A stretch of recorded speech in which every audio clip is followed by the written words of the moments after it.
Pour le marché panique, le prix chute, les réseaux s'enflamment et beaucoup parlent déjà de fin de cycle. Mais si on prend un peu de recul, ce qui se passe actuellement est peut-être beaucoup plus intéressant que ce que la majorité imagine.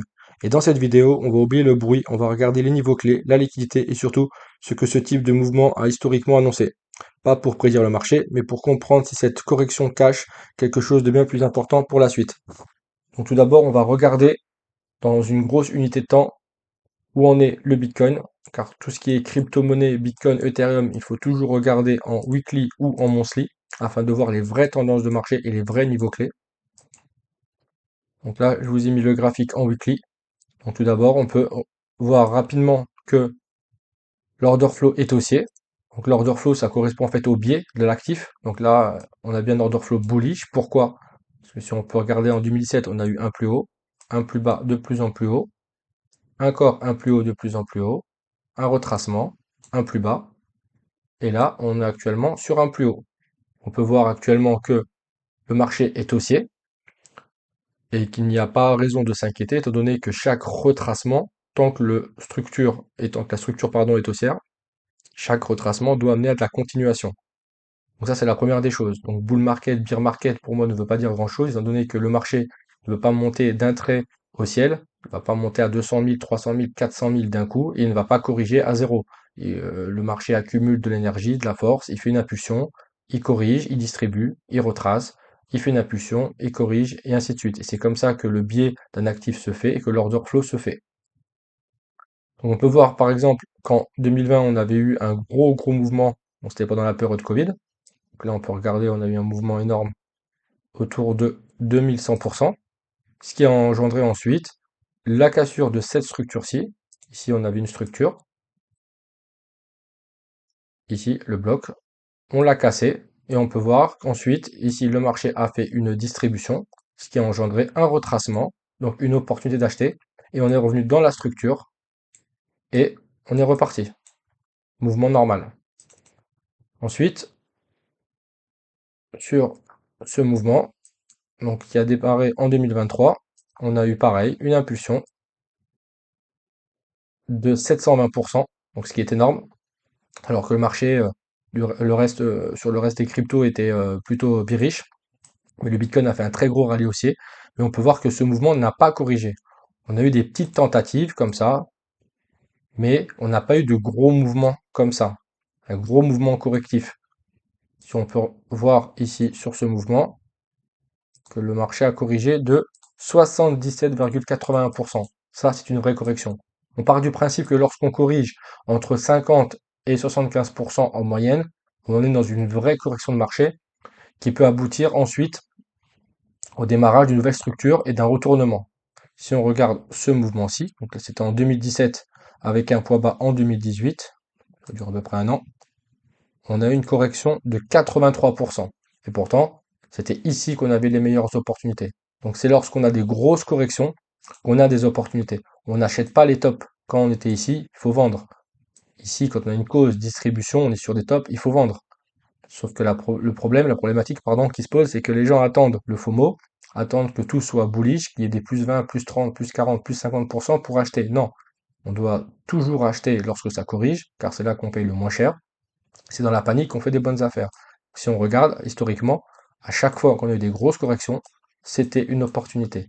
Ici, grosse correction, grosse opportunité. Donc maintenant, la question, c'est ici, on a eu un mouvement qui n'a pas corrigé. De ce fait, si ce mouvement corrige, quel est le résultat? On aura encore une opportunité. Donc c'est ça que je cherche pour 2026. Et dans cette vidéo, c'est ce dont je veux alerter, que beaucoup de gens paniquent, beaucoup de gens ont peur, alors qu'en réalité, le mouvement qu'on a actuellement sur le Bitcoin nous donne surtout une opportunité pour 2026 d'avoir un très bon point d'entrée et d'avoir des très bons niveaux d'entrée pour un investisseur. Ça ne veut pas dire qu'il faut acheter n'importe où, n'importe comment. Non, on a des zones clés qu'on va regarder là dans cette vidéo. On va expliquer pourquoi c'est des bonnes zones, pour commencer à accumuler en DCA et pourquoi le mouvement qu'on a actuellement sur le Bitcoin est en fait une opportunité. Et ce n'est pas si dramatique que ça. Donc là maintenant, si on regarde ce mouvement, on peut voir qu'actuellement, on a corrigé de 42%, et on est arrivé dans une zone clé. Comme on peut voir ici, on avait cassé une structure, on avait fait un pullback, ce qu'on appelle un pullback sur le market shift structure, donc sur la structure, le MSS, on a réaccumulé et on est reparti.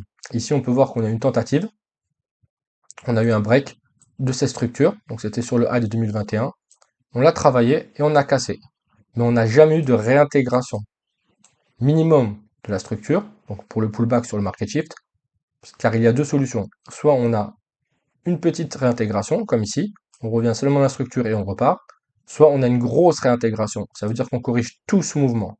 Et là, on peut aller beaucoup plus profondément. Mais ça, on ne peut pas l'anticiper. Ça, aujourd'hui, je ne peux pas vous dire que le Bitcoin va aller à 30 000, 40 000, 50 000, ça, j'en sais rien. Ce que je savais ici, dans cette zone, c'est que le Bitcoin allait un jour revenir ici. Pourquoi? Parce qu'ici, on avait une cause. Donc, il n'y a rien d'anodin. Ce qui se passe, c'est un mouvement normal. Et c'est logique que le mouvement vienne récupérer les 74 000 $. Car ici, on avait une phase de distribution. Le marché ici, quand tout le monde achetait, tout le monde était en train de FOMO, les gens, les gros porteurs, les institutions étaient en train de vendre. Et ici, on a eu un choc, on a eu déjà un premier signal. On a eu une première tentative qui a échoué et le prix a continué à monter. On est parti sweep la liquidité, donc, et on a une cause de distribution. Donc l'objectif de cette distribution, c'est d'aller récupérer un autre niveau de liquidité. Donc le niveau de liquidité majeur, il est ici. Donc à partir de ce niveau, on part du principe que cette cause est terminée. Donc que tout ce qui se passe en dessous peut être une opportunité d'achat et qu'à chaque clos, on n'est pas à l'abri d'avoir un gros retournement, soit pour un gros up, soit pour un retournement. Ça peut être par exemple le travail de cette zone pour revenir ici, même venir faire un TH+. Mais comme ça, on ne peut pas le savoir, ça va dépendre de ce qui se passe ici, de la cause en daily, en H4, fractalité du marché. On doit, en spot, du coup, avoir un game plan, entre guillemets. Moi, par exemple, ici, je commence à acheter du Bitcoin. S'il descend, je vais cumuler en DCA, car je pense qu'il peut aller plus bas. Mais ça ne veut pas dire qu'il va aller tout de suite, ça ne veut pas dire qu'il va y aller aussi. Je sais qu'ici, on est sur une bonne zone pour commencer à accumuler, donc je fais pas all-in, mais je commence à accumuler. Je vous dis ça, c'est pas du conseil d'investissement, c'est juste du bon sens. C'est pour vous expliquer que ce qui se passe sur le marché, c'est pas un hasard. Si on regarde bien ici, pour ceux qui connaissent un peu Wyckoff, on a eu une phase de distribution. Pour ceux qui connaissent, donc là, c'est un baissier. Je vais vous le mettre en jaune. Ici, on a eu un saut avec un mouvement en fait en 3 temps. Frappe qui a permis une continuation.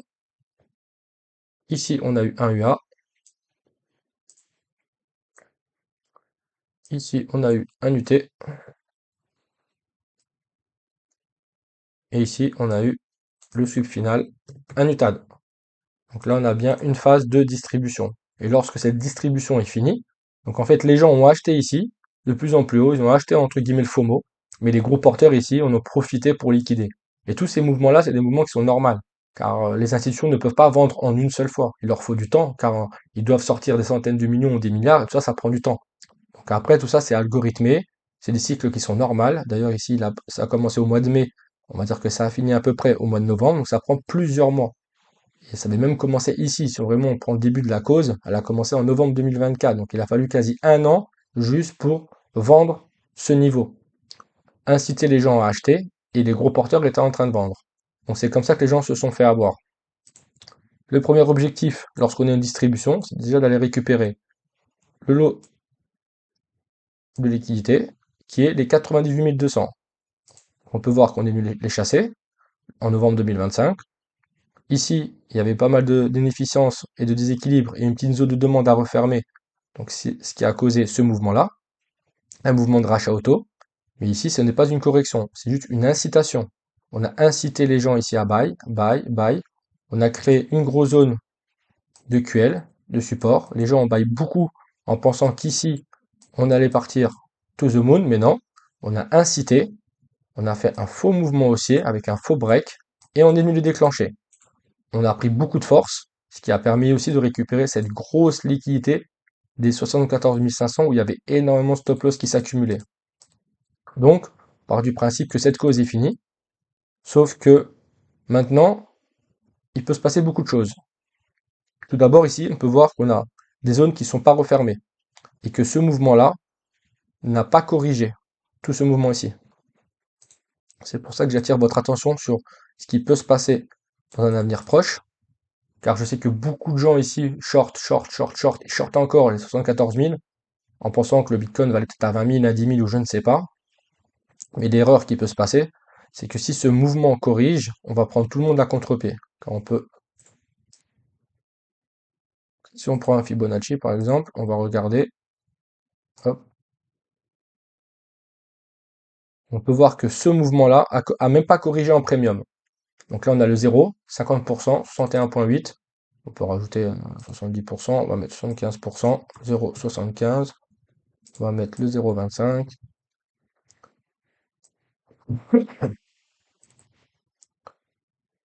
Voilà, donc on peut voir que ce mouvement n'a même pas corrigé en premium. Donc on a juste une tentative qui a échoué. Donc il faudrait que maintenant ce mouvement corrige. Maintenant, je ne sais pas si ce mouvement est fini.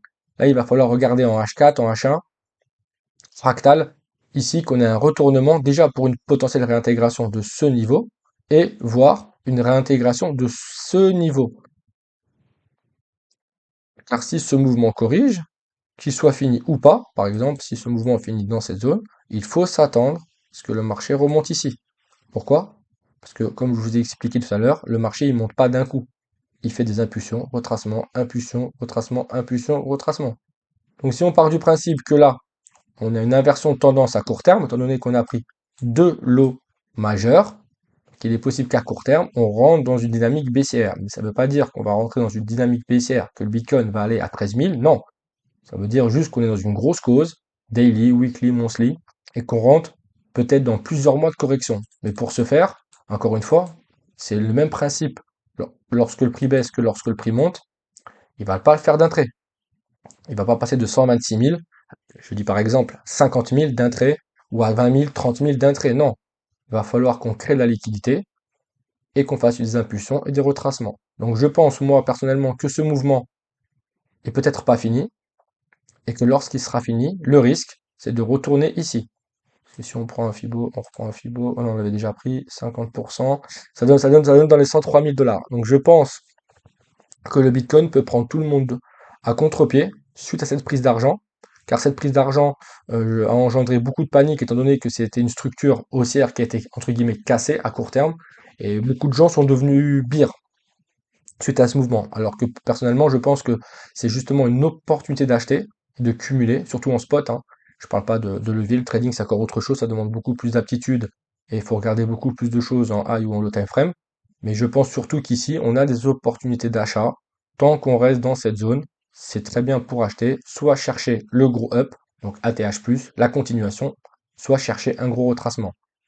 Mais en aucun cas, ce mouvement est dramatique, étant donné que techniquement, il était prévisible, il était prévu depuis plusieurs semaines, plusieurs mois, et que donc forcément, le marché finira par le faire. On ne peut pas laisser autant de liquidité sur ces zones-là, et sachant qu'on ne peut pas monter comme ça éternellement depuis 2023 sans qu'il y ait de correction. D'ailleurs, si on regarde ici, on est seulement à 40% de correction.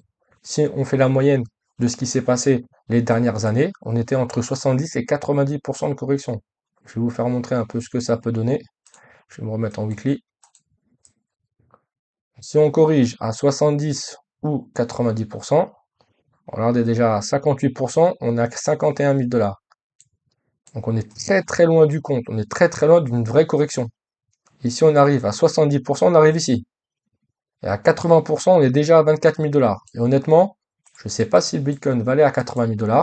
S'il y va, c'est une très bonne opportunité pour acheter et pour en cumuler. Il ne faut pas attendre que le Bitcoin soit à 120 000 $ pour en acheter. N'oubliez pas qu'à 24 000 $, vous en avez 5, ici vous en avez 1. Donc s'il y va, moi je vous dirais tant mieux. Bien sûr, ça fera des gros dégâts sur le reste du marché crypto, mais hélas, ça donnera aussi de très grosses opportunités pour les années à venir.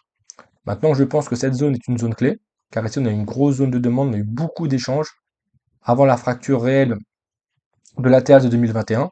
Donc c'est normal que le prix revienne faire un pullback, retravailler cette zone de demande pour pouvoir faire de la continuation. Car le mouvement le plus logique, normalement, qui devrait se passer, quand on a un break comme ça, on a une grosse cassure, une cause, on revient et on repart. Voilà. Sans faire de prévision, voilà ce que pourrait ressembler un mouvement normal. Les gens vont voir cette cassure, vont voir qu'on est bearish et en fait c'est ici que tout le monde va se faire prendre à contre-pied. Quand tout le monde va vendre, va liquider leur Bitcoin à perte ou vont shorter le marché va les prendre à contre-pied. Et on peut voir que c'est arrivé tout le temps, que ce soit en 2022, 2023, c'était pareil ici, en 2018, 2019. Les gens ont vu ce mouvement, ils ont vu ce retracement, tout le monde a vendu ici, le marché les a pris à contre-pied.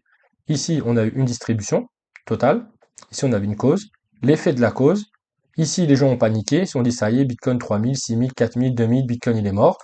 Tout le monde, les gros porteurs ont acheté, tout le monde a vendu, le marché est parti. Maintenant ici où on voit qu'on a un mouvement qui est quand même assez intense, qui n'a pas corrigé, donc il faut s'attendre à ce que ce mouvement corrige. Il a peut-être fini, ou peut-être bientôt fini. Personnellement, je pense pas qu'il est fini. Je pense qu'on peut aller beaucoup plus bas. Euh, j'ai, je commence à cumuler ici, et je pense qu'on peut aller sans problème, je vais dire, sur ce bloc-là déjà. Donc je pense qu'on ira là. Peut-être finir la course. Il faudra bien observer ce qui se passe ici. Donc, je pense que le Bitcoin reviendra sous les 65 000 dollars. Et je pense qu'entre 48 et 65 000, c'est un niveau de prix dans lequel on verra le Bitcoin les prochaines semaines ou les prochains mois. Mais ça ne veut pas dire qu'il va y aller direct, encore une fois. C'est comme ça que les gens se font piéger, et on piège les acheteurs, les vendeurs, et en fait, le mouvement de prix se fait grâce aux prises de liquidité. Si on n'a pas de prise de liquidité, le prix ne peut pas bouger. C'est ce que les gens n'arrivent pas à comprendre. C'est pour ça qu'il est très important de toujours avoir une vision élargie, de se mettre en weekly ou en monthly pour bien voir ce que le marché fait. C'est pas parce qu'ici on a perdu 10 ou 20 000 dollars sur ce mouvement, ben, on a perdu beaucoup plus, on a perdu 40 000 que c'est la fin du monde. Faut pas oublier que le Bitcoin, il y a quelques années, il était à 3 000 dollars. Donc, si on se met en weekly, on voit bien que il n'y a pas de bear market, étant donné que si on était vraiment en bear market, même si j'aime pas ce mot-là, il faudrait qu'on casse ici ce lot des 15 000.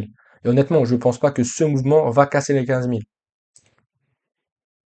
Tant que ça c'est la vraie dynamique. Ça c'est le vrai order flow, c'est le vrai biais. Tant qu'ici c'est pas impacté, il n'y a aucune raison de s'inquiéter. Tout ce qu'il y a entre ici et ici égale opportunité d'achat. Un bon investisseur achète plus c'est proche du low et vend au-dessus du high. C'est comme ça. Quand l'order flow est haussier. On achète dans la panique, on achète dans la peur, on achète quand les gens n'en veulent plus, on achète quand les médias, les news sont mauvaises, et on vend quand ça FOMO, que les gens ont confiance et que le prix monte de façon verticale. Donc voilà pour le Bitcoin. Je pense qu'il n'y a pas de raison de s'inquiéter. Je pense que 2026 est une année d'opportunité. Il faudra surtout observer ce mouvement, regarder cette structure. Je pense qu'on est parti pour plusieurs mois. Parce que déjà en weekly, on peut voir qu'on a une structure qui dure depuis déjà un peu plus d'un an. Et je ne serais pas étonné si on y passe déjà au minimum le premier semestre, voire encore plus dans l'année. Car je pense qu'il y a encore beaucoup de mouvements à venir. Faut pas oublier qu'il y a de plus en plus de gens et d'institutions qui sont sur le marché du Bitcoin, beaucoup plus de banques, de market makers, etc., de gros porteurs. Et forcément, ça augmente les risques de consolidation, étant donné qu'il faut créer de la liquidité. Il y a énormément de besoins de liquidité par rapport aux années 2020, 2017, 2016. Et forcément, il faut s'attendre à ce que maintenant, le Bitcoin soit un peu un actif, un peu comme on peut trouver dans le marché des actions US, les indices US, etc., avec des grosses phases de consolidation et de range sur des grosses fourchettes de prix avant qu'on ait des mouvements de continuation. Sauf que comme les gens sont pressés, les gens ont vu le bull run en 2020, 2021, ils ont vu que tout allait vite, tout montait vite, et les gens sont restés sur cette phase et ont toujours ça en tête et pensent que ça va se reproduire comme ça continuellement chaque année. Non. Et les gens perdent espoir et à la fin ils font des erreurs. Ils vendent quand ça descend, ils achètent quand c'est trop haut, ils ont l'impression toujours de louper le train et finalement à la fin bah, ils perdent leur capital, ils perdent leur prix.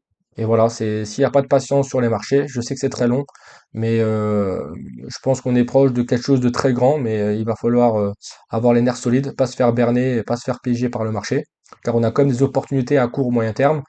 Des fois, il faut pas chercher des gros setups de 1000, 2000, 3000, 5000%. Des fois, un retracement de 100, 200 ou même 300% suffit pour créer du rendement. Et voilà, comme je vous ai dit, restez toujours sur une unité de temps élevée, minimum daily, en dessous. Je vous dis la vérité, sur les cryptos, moi qui ai l'habitude, c'est que des pièges. Alors, tout ce que vous allez voir en intraday, sur 2 jours, 3 jours, H1, H2, tout ça, ça sert à rien. Ça, c'est bien pour trader, scalper, mais la vraie vision, elle est weekly. Si vous vous mettez en weekly, je pense que n'importe qui connaît un minimum les marchés et qui sait lire un graphique, va comprendre qu'ici, sur ce mouvement, il n'y a rien de dramatique. Ici, on a eu un mouvement beaucoup plus intense et c'était la opportunité des 5 dernières années. Alors pourquoi ici on devrait paniquer alors que ça m'a donné une opportunité pour 2026, 2027 ou même plus, je sais pas. Moi, je sais pas combien de temps cette cause va durer, je sais pas dans combien de temps le prix va démarrer. Ce que je sais, c'est qu'à partir d'ici, il faut surveiller le prix, il faut voir comment on se comporte, et il faut s'attendre à ce qu'on ait des potentiels retracements. Déjà, ici, on a des zones. Je vais vous montrer maintenant sur le court terme. On va se mettre en H12. On peut voir qu'ici, on a eu une grosse phase d'accumulation. Donc, on a eu un range qui a duré à peu près 2 mois. Donc, c'était de fin novembre à février. Et on peut voir qu'on a eu beaucoup de stop loss qui se sont accumulés. Donc ici, on a une phase d'accumulation. On a accumulé de la force, on a incité les gens à acheter pour aller les déclencher. Il faut observer qu'ici, on est une phase de manipulation avec prise de liquidité. On va la mettre en rouge. Maintenant, est-ce qu'elle est finie? Je ne sais pas. Ça va dépendre de ce qui se passe ici. Donc là, on peut voir que le mouvement part d'ici. Donc là, on est sur une phase de manipulation. Et après une manipulation, une prise de liquidité, qu'est-ce qui se passe? Le marché a absorbé les lots. Donc le carnet d'ordre s'est rempli d'ordres vendeurs. Donc la main forte a acheté. Ici, on a eu un transfert de propriété. Main forte, main faible. Donc maintenant, qu'est-ce qui se passe? On peut voir que maintenant, la liquidité, elle est plus au sud, elle est au nord. Ça ne veut pas dire que le prix va s'arrêter ici à 72. Bon, pardon. Il peut aller à 69, 65, 71, je ne sais pas. On ne sait pas quand la manipulation sera finie, étant donné que pour l'instant, le biais interne, court terme, les hauts, sont toujours de plus en plus bas. Par contre, si on a une tentative, par exemple ici, qui n'échoue pas, avec une reprise haussière, avec un breaker et une continuation, là, on pourra en premier lieu viser des targets comme cette zone-là, et après chercher des zones beaucoup plus grosses comme celle-ci. Voilà, donc je ne sais pas si Bitcoin va faire ce retracement, mais je me prépare à ça. Je sais que c'est possible, étant donné la prise de liquidité qu'on a eue, ce soit celle-ci, la majeure au niveau des 74 000, et surtout celle-ci. Celle-ci, on a accumulé beaucoup de stop loss. Je sais que sur un mouvement comme ça, généralement, je dis bien généralement, on a un marche arrière. Soit un mineur, un petit, par exemple, déjà une réintégration. On peut avoir une réintégration sur cette base, déjà revenir dans cette zone. On peut voir qu'on a des déséquilibres daily. Par exemple, pour faire de la continuation, voire même venir dans cette zone. Ça, c'est en premier lieu les zones que je vais surveiller sur février, voire février-mars. Après, idéalement, si on fait vraiment une phase d'accumulation, manipulation, distribution au complet, normalement le prix est censé passer au-dessus du range. Donc distribution.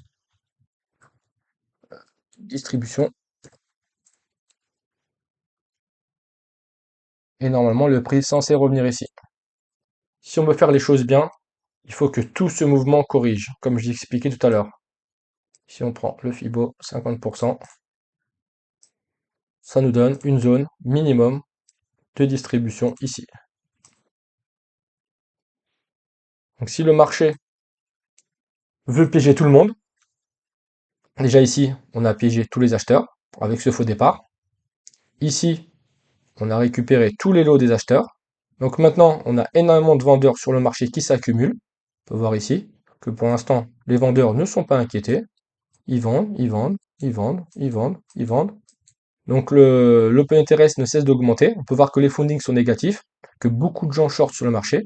Je ne serais pas étonné que les prochaines semaines, prochains mois, on vienne déclencher une partie, voire toute cette partie ici. Si jamais ça se passe, je ne pense pas que c'est le point de départ pour, entre guillemets, ce qu'on appelle un bull run. Je pense que ce sera juste un mouvement beaucoup plus grand et une cause beaucoup plus grande corrective. Par exemple, ici, on peut se dire que c'est une vague A. On va la mettre en noir. Et quand la A sera finie, on ira chercher un B. Et la B doit minimum chercher une liquidité importante et retracer au minimum, comme je vous ai expliqué, en premium, au-delà des 50%, dans une zone appelée zone premium, parce que c'est une zone entre guillemets chère, une zone de vente. Et ensuite, on ira chercher la dernière phase, la C, qui peut être longue, qui peut durer longtemps, mais qui sera très agressive. Je pense que ce mouvement n'est pas assez agressif pour être un mouvement final et un mouvement de capitulation. Je pense qu'ici, oui, on a fait capituler beaucoup de gens, on a créé beaucoup de panique, mais je pense que en faisant un mouvement de ce type, beaucoup plus long, qui va durer encore des semaines, des mois, comme je vous ai expliqué, je pense qu'on va prendre énormément de liquidités et ça peut être générateur d'un très très gros mouvement de panique. Mais c'est dans les mouvements de panique que les investisseurs intelligents font, entre guillemets, des bonnes affaires. Donc voilà. Voilà ce que je m'attends en gros à court ou moyen terme sur le Bitcoin et sur le marché crypto de manière générale. Après, les alts ont des structures différentes. Je ferai des analyses sur quelques gros alts prochainement. Je vais prendre les plus grosses comme le BNB, le ADA, le Sol, etc. pour pouvoir vous partager ma vision et les opportunités qu'on aura cette année. Et puis je ferai aussi le TH parce que les TH aussi, je pense que c'est un actif qui n'a pas eu encore sa lumière. On est encore dans un range bloqué depuis maintenant 5-6 ans. Et je pense que quand on va sortir de ce range, je pense que l'Ethereum pourra surprendre beaucoup de gens les prochaines années. Et pareil, il faut se préparer. Ça peut prendre du temps, mais c'est dans ces moments-là que un investisseur intelligent doit prendre du recul et doit établir son game plan pour l'avenir. Car je pense vraiment que cette année sera très bénéfique pour un investisseur. Et il faut surtout pas céder à la panique et écouter un peu les bruits de couloir, parce que le Bitcoin, je pense pas qu'il soit amené à mourir demain. Il y a tout ce qui est fait, que ce soit au niveau politique, économique, même au niveau des USA, est fait pour développer le Bitcoin et la crypto-monnaie de manière générale, la démocratiser. Donc voilà, voilà mon avis sur le Bitcoin. Donc soyez focus, ne vous faites pas berner. Maintenant, on va suivre ce mouvement-ci, ce qui se passe ici les prochaines heures, les prochains jours. Déjà, vous nous indiquez si on va avoir un petit retracement ou un gros retracement. Après, je fais régulièrement des shorts avec du suivi journalier, avec les niveaux clés. Donc, n'hésitez pas à vous abonner sur ma chaîne, c'est Alpha Market TV. Comme ça, vous aurez accès tous les jours à mes shorts, à mon suivi de marché. Et je ferai une fois par semaine ou deux une analyse un peu plus détaillée comme ça, en daily, afin que vous puissiez avec moi suivre les opportunités pour 2026 et suivre l'évolution des gros mouvements du prix du Bitcoin. Donc voilà, c'est fini pour aujourd'hui. En tout cas, merci de liker et dites-moi en commentaire si vous avez aimé et votre avis m'intéresse. Et puis, j'oublierai pas de vous répondre. Merci, à bientôt.